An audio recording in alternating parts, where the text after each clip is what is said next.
Hey everyone, we'll just wait for, there's a few people still joining, so we'll just wait a minute or two and then we'll get started.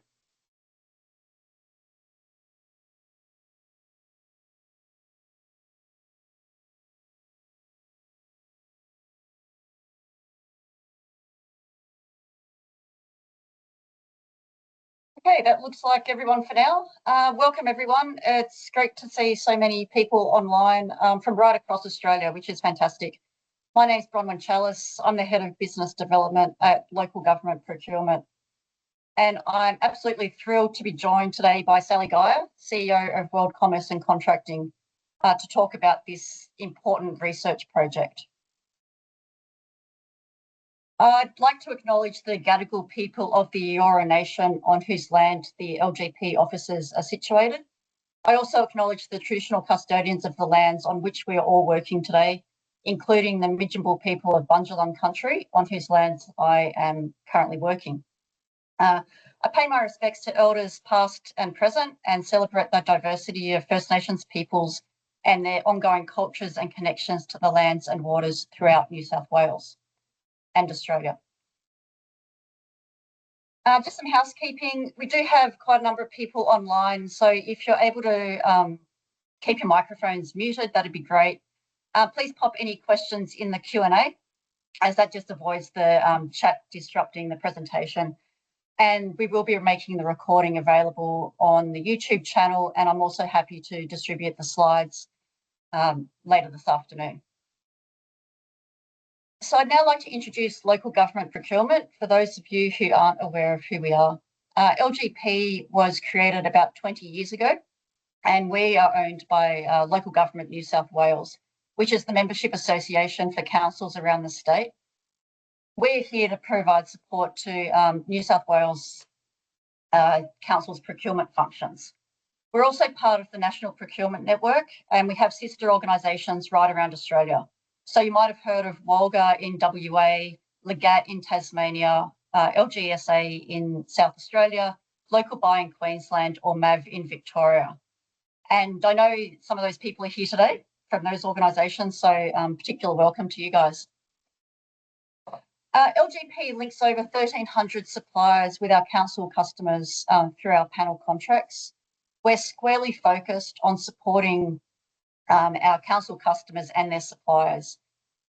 We are looking to build capability right across the sector through our training and procurement solutions, and helping our customers to build more efficient and effective procurement functions.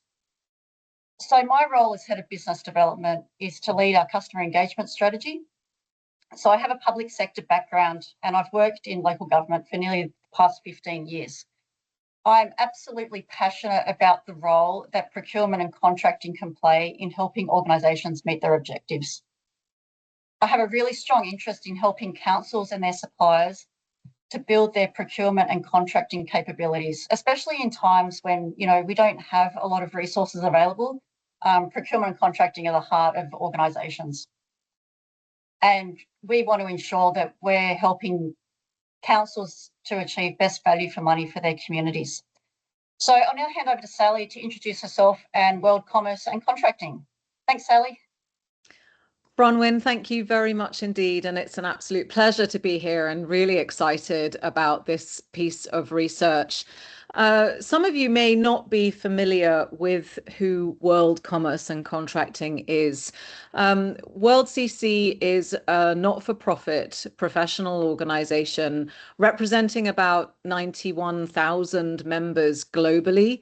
Our real focus is around helping organisations improve the quality and integrity of their trading relationships. And Bronwyn, you talked about your passion for helping to improve how councils procure and how we deliver value and outcomes ultimately for citizens as well. And that really goes to the very heart of the vision and mission of World CC.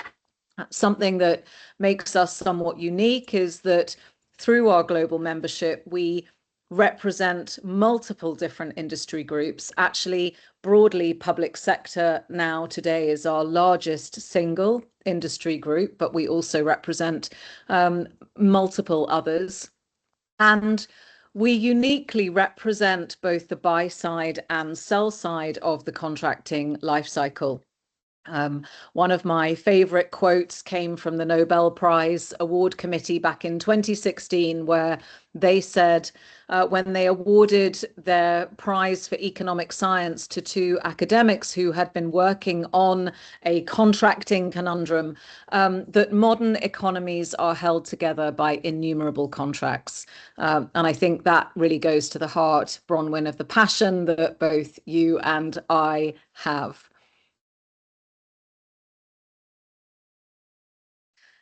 So as you can see, and I have touched on this a little bit already, this gives you an indication of the breadth and depth of the World CC membership. Actually, we have a really strong representation of World CC in Australia, particularly. We work with government extensively, but you can see from this graphic the variety and the diversity of the membership that we represent. And for us, that's a very important component part of who we are and what we do, because it's through that diversity and it's through exactly to the heart of the research that we're about to be launching today, bringing the voices together, asking questions of both buy side and sell side, starting to address some of those challenges that we face so that we can deliver value. Thank you, Bronwyn. Thanks, Sally. I'm super excited to talk about this research that LGP and World CC are undertaking. We think it's the first time ever. It's certainly the first time LGP has been involved in something like this. And as Sally said, it's looking at the procurement and contracting functions of councils and the suppliers across Australia. So in my work, I talk to a lot of councils and their suppliers, and I hear a lot of frustration on both sides about what I term the value gap. So what I hear from councils is that they don't always feel like they're receiving best value for money from their suppliers. They have a sense that suppliers can deliver more, particularly around areas like innovation, sustainability, and supplier diversity. And the suppliers absolutely agree. So they're often telling me that they could deliver greater value, but councils don't always articulate clearly what they need beyond the usual project deliverables. Which brings me to our research. So we want to examine this value gap. We want to hear from both the council side and the suppliers about what they need from each other to help them better deliver value for money. You know, we want to know what's working well, where there are gaps, and where you see the opportunities to deliver greater value together. So we've deliberately made this Australia-wide. We want to hear from councils and their suppliers from right across the country so that the research findings are highly relevant wherever you're located. So the benefits are innumerable. Through the research, we will together develop a shared understanding of how councils and their suppliers are working together to achieve value for money.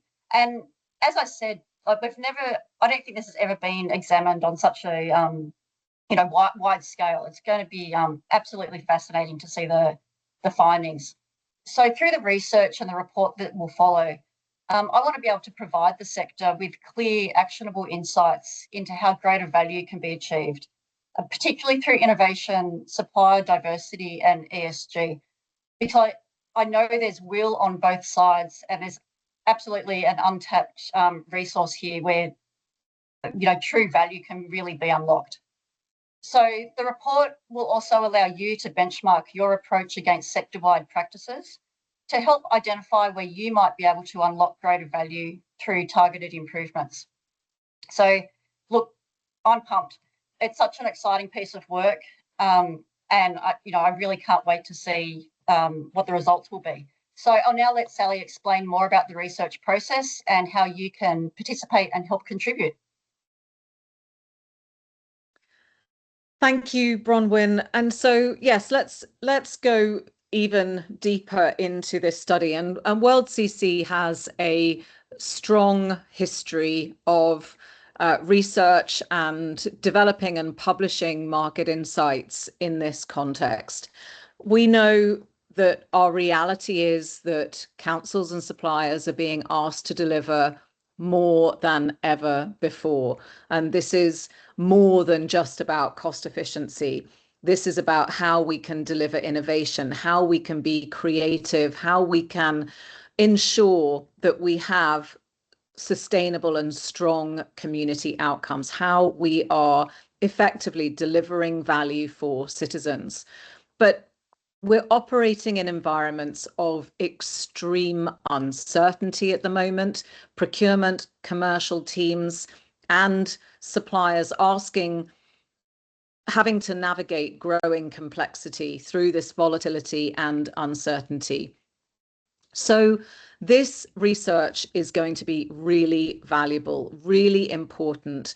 Creating this evidence, these data points, insights into what is currently working, where good practice is happening, but importantly, where there is a disconnect.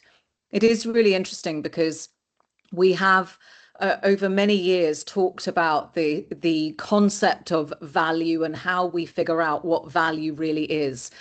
And there is often a misperception about what people feel, what buyers feel is value to suppliers, and vice versa, what suppliers think their buyers are valuing. And so using this study and this research to identify those misperceptions and those gaps, as you said, Bronwyn, that value gap, will really give us a strong foundation for improvement. So the question at the heart of the research is, what do suppliers need from councils to enable them to contribute to the delivery of council strategic goals? It's really interesting. About 2-3 years ago, we did a global relationship management study, looking again at this point of what can relationship management and value management deliver, and where are the disconnects? And we uncovered some really interesting data points that you can see here. 80% of customers and suppliers in that particular study confirmed that when contract and relationship management is effectively executed, it yields substantial benefit. And of course, that contract and relationship management starts effectively in that pre-award environment. How are we procuring? Are we using the right commercial models? How are we setting up for success? What we also uncovered, which was really fascinating, is supplier skepticism. There was a real sense from the supplier community that when customers say they want a more collaborative relationship, they want to ensure that greater value is being delivered, that skepticism sits. 77% of the supplier community questioned the sincerity of customers in truly wanting to collaborate. There was a sense that collaboration, that request for collaboration, really just belied a requirement for a lower price. So again, it's going to be really fascinating through this study to uncover some of those potential misperceptions. The project is going to examine current approaches, emerging trends, but importantly, these real world experiences.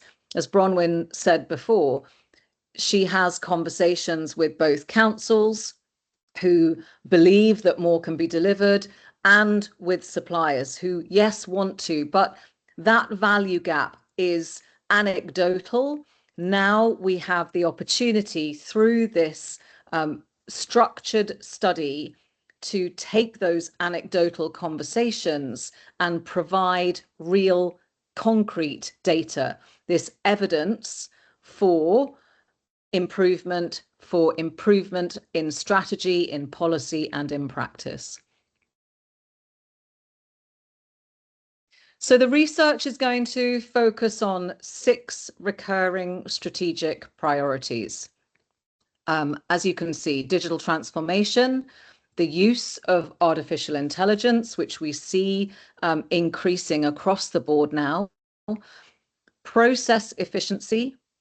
Are we easy to do business with? And that will absolutely assess that efficiency, effectiveness from both the council perspective and the supplier perspective.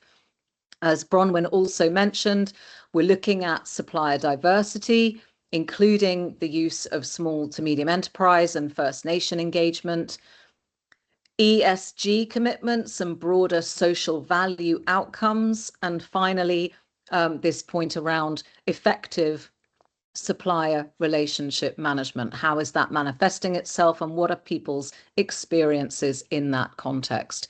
Bronwyn, I don't know whether you have anything that you want to add in terms of these categories and the strategic.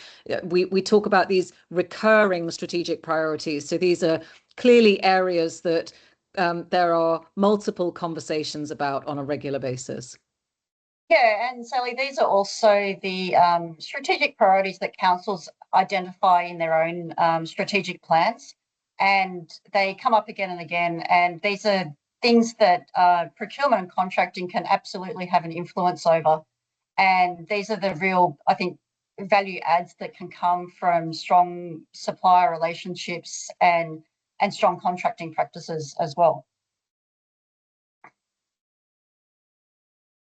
So as far as scope and methodology is concerned, what is the research going to examine? Well, as we have highlighted, this is about identifying alignment or lack of alignment, how well suppliers truly understand council goals and priorities, and how they're seeking to contribute to those goals and priorities. Value for money, how procurement can better reflect long-term value, that total value over time, as opposed to short-term cost and savings at the point of contract. Collaboration, whether or not councils are set up for genuine collaboration and effective relationship management, but importantly, it's also testing that collaboration capability on both sides. Do we have experience in true collaboration? How do we put some discipline around collaboration? And finally, capability and innovation. We said that this is such an important strategic priority. We're constantly under pressure to innovate. What gets in the way of that innovation? Is it behaviors? Is it risk aversion? Is it outdated specifications? So these insights, all of these insights are going to be gathered through this comprehensive survey, a voice of the supplier and voice of the customer survey. But we're also going to support that survey analysis with deeper focus groups as well, and ultimately produce a co-branded report. But Bronwyn, I think the really important point here as well is that we're not just producing a report for the sake of producing a report. We want these insights to be truly actionable. And you mentioned at the outset the opportunity for councils and suppliers ultimately to be benchmarking themselves against the outcomes and the outputs that we get from this study. Yeah, 100%. I think what we're going to discover will really be insightful, and I'm certainly not interested in having the report written and then shelving it. I want to be out there. I want to be talking about it with our suppliers and with our customers and right across Australia, and see where we can really shift the dial to make the changes that I think everyone wants and knows that are available. We just need to, I guess, the research to uncover, what can be done differently to get the results that everyone's after. So yes, it's definitely not a set and forget thing. Hopefully we can be talking about this for quite a long time to come.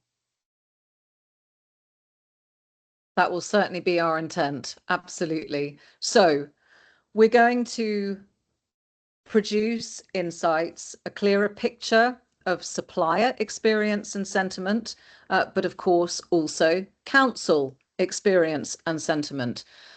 Evidence, documented evidence of where the barriers exist today from both perspectives, and where good practice is, because one of the really important things here is to highlight good practice and look to see how we can replicate that good practice too.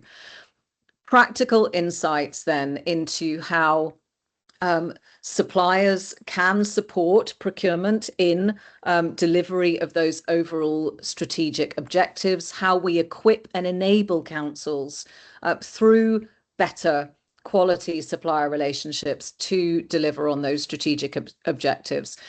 These, as we have said, these findings are intended to be actionable.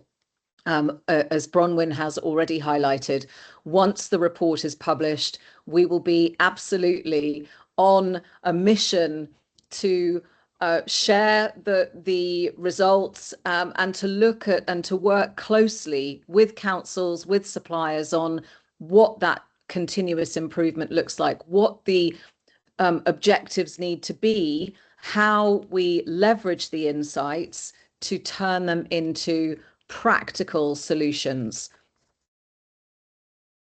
Absolutely.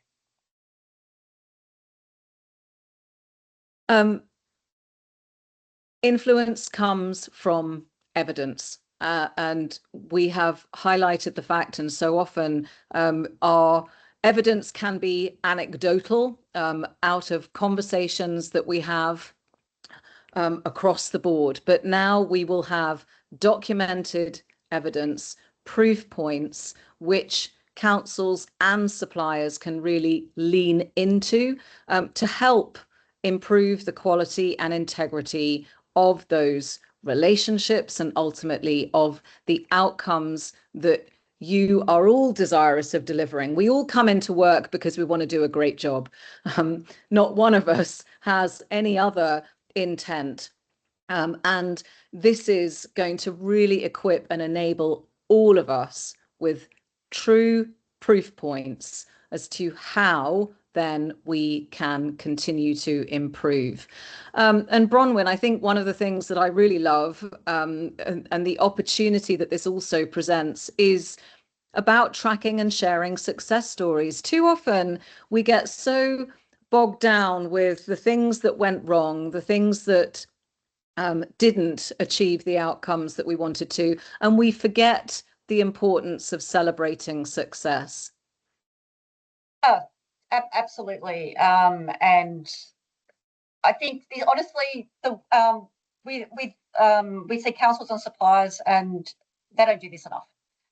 We know there's absolute gems of really great practice happening, and I'd like to see that celebrated a lot more, because not just for the benefit of people that are really doing an excellent job, but also then helping other councils, suppliers, maybe smaller organisations that aren't as well resourced, to take those success stories and learn from them and apply them themselves.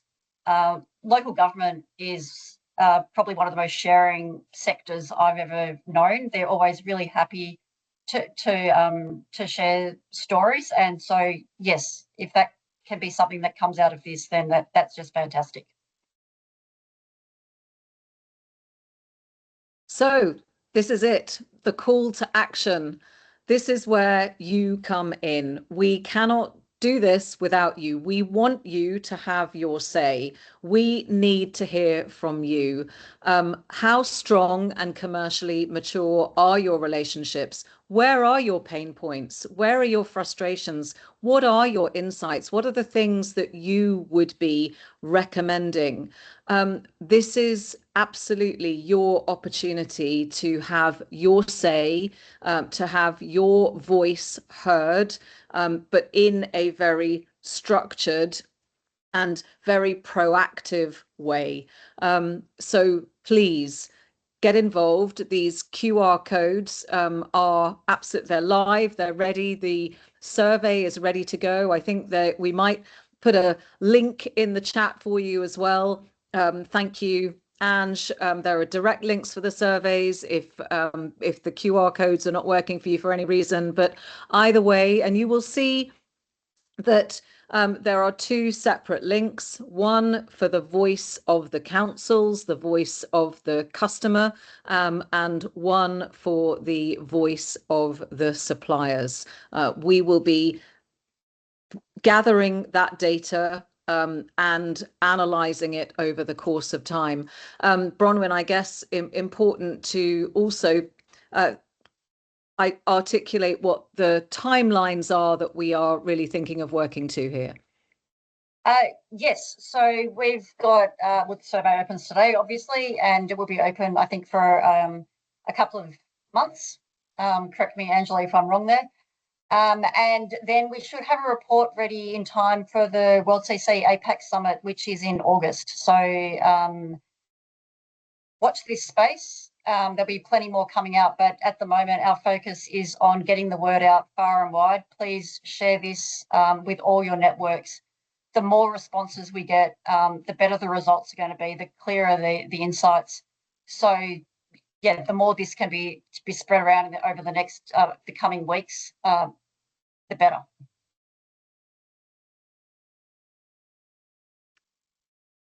A 100%. Thank you, Bronwyn. And I think now we get the opportunity to open the floor a little bit. I can see that we have already had one question come in, Bronwyn.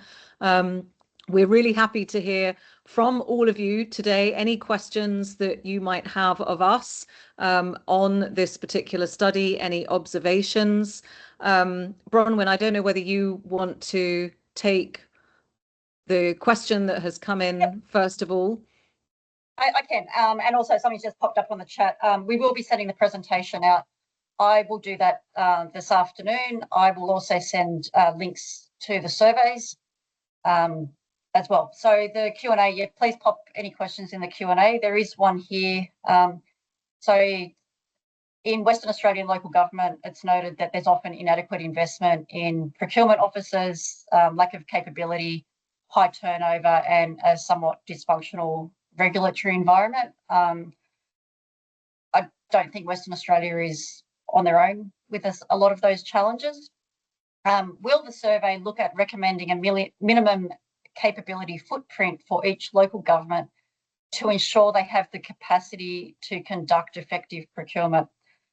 Look, I think with the wide variety of councils across Australia, it is very difficult to start making recommendations about minimum requirements because some smaller regional councils will have different minimum requirements to larger councils, and also depending on where they're located. So I think the findings of the research will show where there are gaps and where councils in this instance do need to invest more, but what that actually looks like on a council by council basis will be very individualised. So but I think the findings will also help you to internally make the argument for more resources. You know, if we want to do these things to get better value, to contribute to councils' strategic objectives, there needs to be investment, and what that looks like, I think you'd be able to take the findings of the research and